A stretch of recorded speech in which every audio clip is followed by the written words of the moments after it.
Hi everyone, my name's Tom Corfield. I'd like to talk a bit today about four things if I've got time, maybe a minute each. Firstly, working here. Secondly, water. Thirdly, adventure. And fourthly, the Vikings, if I can fit it all in. But if I had to stop at any stage, it should all make sense anyway. The thing I like most about working here, next to the river, is we've got water right next to us. I love water in urban spaces. It's a bit of ground, or a bit of space, where you can't put anything else. You can't put a tree, you can't put a bush, you can't put a lamppost. It's just open space. And I think that's fantastic. But on top of that, as well as being just open, it's always moving. And as well as always moving, what's fantastic is that it's a continuum. And I know that the bit of water here is connected to a bit of water in the Caribbean, or in the Arctic, or anywhere in the world. And it's all the same. And I find that kind of amazing. And that's what I love about working in this office. I can look out the window, and I can see what state of the tide it is. And I can think, oh, all the water's going out now, I wonder where it's going. Or all the water's come in, where the hell's that been? This is kind of cool. And it's nice to be able to see that from my window. But what I find more amazing than all of that is the fact that people were feeling the same things 1,000 years ago, 2,000 years ago. They were looking at water and going, oh, I wonder where that goes. That's kind of interesting. And that's one of the reasons why, in the last couple of months, I've got really into the Vikings. The Vikings are brilliant. They've got a bad reputation, but they're kind of cool.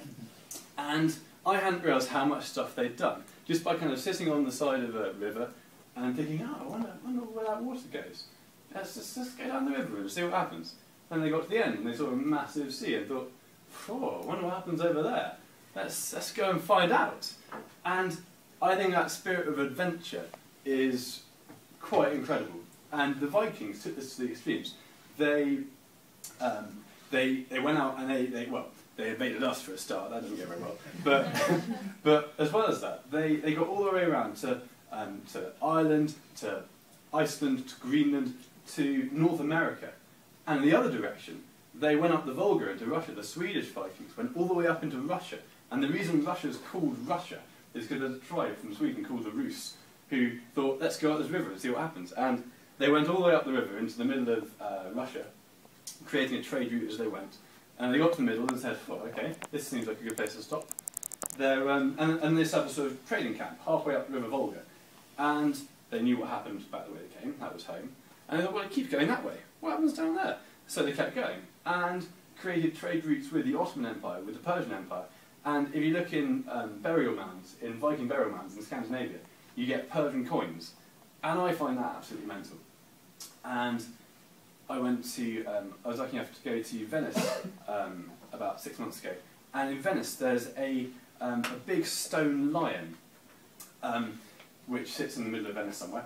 And this used to be part of the Ottoman Empire, but then the Venetians nicked it. But on the back of its head are a load of Nordic runes carved in by some Viking mercenary who was down in the Ottoman Empire fighting a war for someone. And just their reach was absolutely incredible. And apparently I've only got about 30 seconds left, which is rather frustrating. But I suppose to tie it all back together again, I like working in this office, principally because there's a river outside. I like looking at the river and thinking, where does all that water go? And it's not just because I want to get on a boat and go out and see where it goes, but because it reminds me of the spirit of adventure. And I think it's great to be able to look out of our window every day and be reminded of the spirit of adventure.